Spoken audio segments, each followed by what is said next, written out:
going to see which trigonometric ratios are reciprocals of each other and why.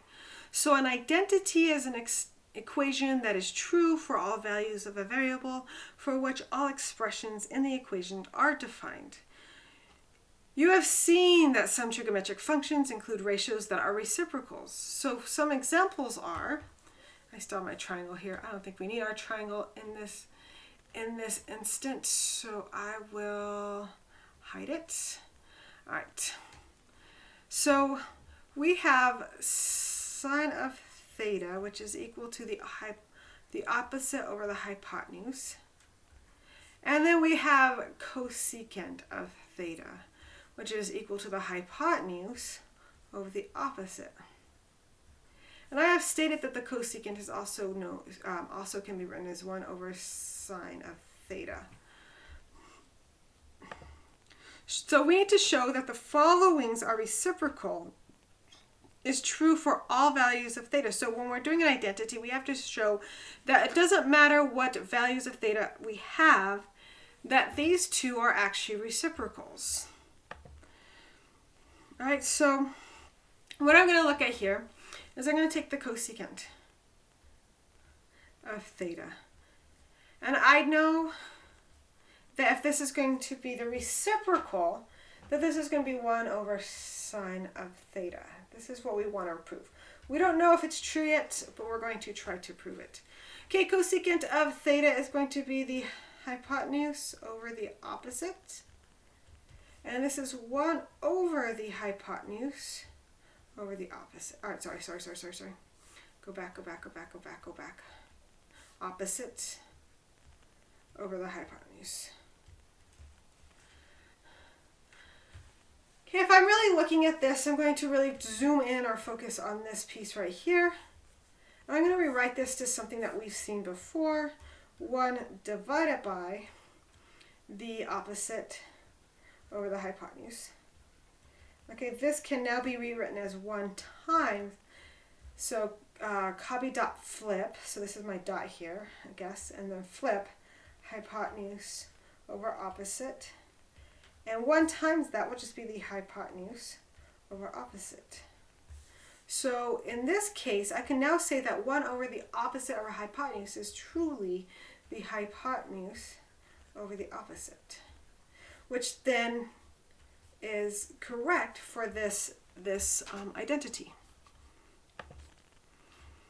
Okay. So how are the trigonometric ratios of the two non-right angles in a right triangle related to each other? All right, so we are going to now introduce our triangle back. And this right here is going to be angle alpha. This right here is going to be angle beta. This is going to be x, y, and z, and those are capital. So we have a and alpha and beta. Again, Greek letters, they get introduced all the time, and we know these are complementary angles.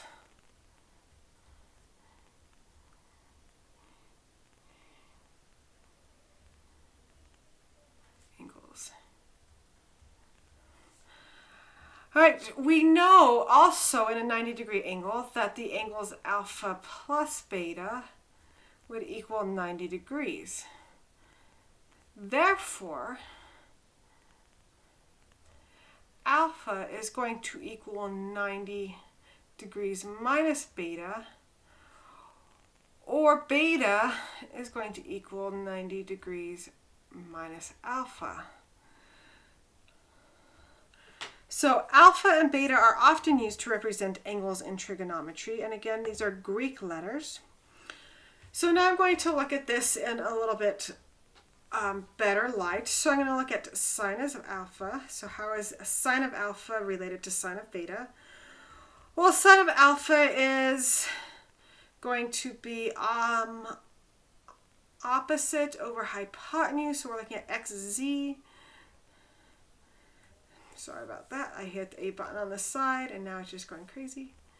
So this is going to be xz. And then the hypotenuse is yz, so yz. Well, looking at sine of beta,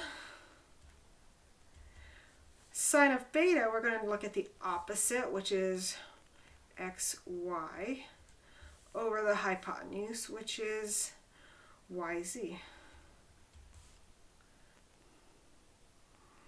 Okay, cosine of alpha is going to be xy over yz, and the cosine of beta is going to be xz over yz. So we're going to compare these. So if beta is equal to 90 degrees minus alpha, then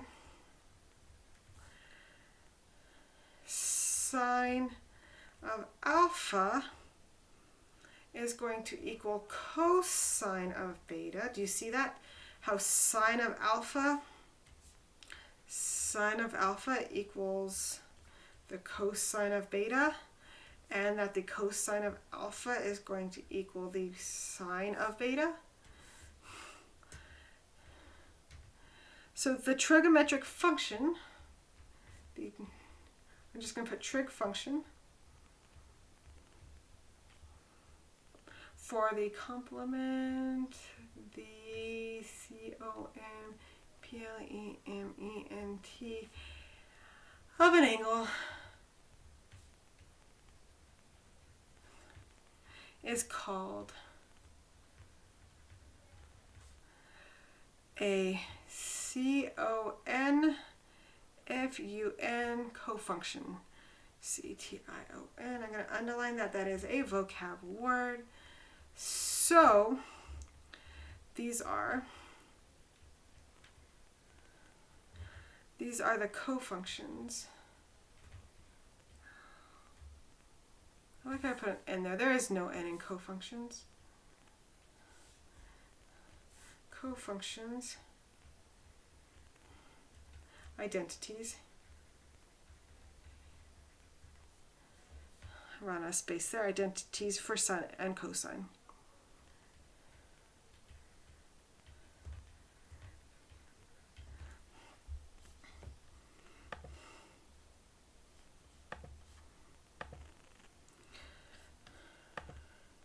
All right, so let's look at this as a numbered example, something other than just kind of this theory.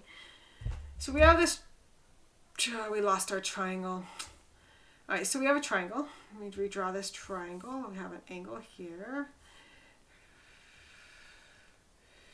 Then we have our straight leg here. And then we have another straight line here. Not the best, but there you go. And this is angle alpha, angle beta, DEF. And the triangle DEF has a right angle at F, so we have a right triangle here. And the angle D equals alpha, the angle E equals beta. If sine of alpha is equal to 8/17, so opposite over hypotenuse, and cosine of alpha is equal to 15/17, which means this side is 15. Find sine of beta and cosine of beta. Well, remember from that last part that cosine of beta is sine of alpha, so that's 8/17. And sine of beta is the cosine of alpha, which is 15/17. And you can also verify that by looking at the triangle. So you may confirm that your findings by sketching one possible triangle that represents a situation. In this example, the hypotenuse is 17 and the sides opposite alpha are 8 and the side adjacent are 15. So here's my triangle. So we could check this out. We could look at beta and we could confirm that beta opposite over hypotenuse, which is sine, is 15/17, and cosine is adjacent over hypotenuse, which is 8/17. All right, guys, so these are the trigonometric identities. knowing that the reciprocals of sine are cosecant, cosine are secant, and tangent is cotangent, and also knowing that with the special right triangles that alpha, sine of alpha equals cosine of beta, and cosine of alpha equals sine of beta. Alright guys, I will see you in the next video. I hope you guys have a fantastic day.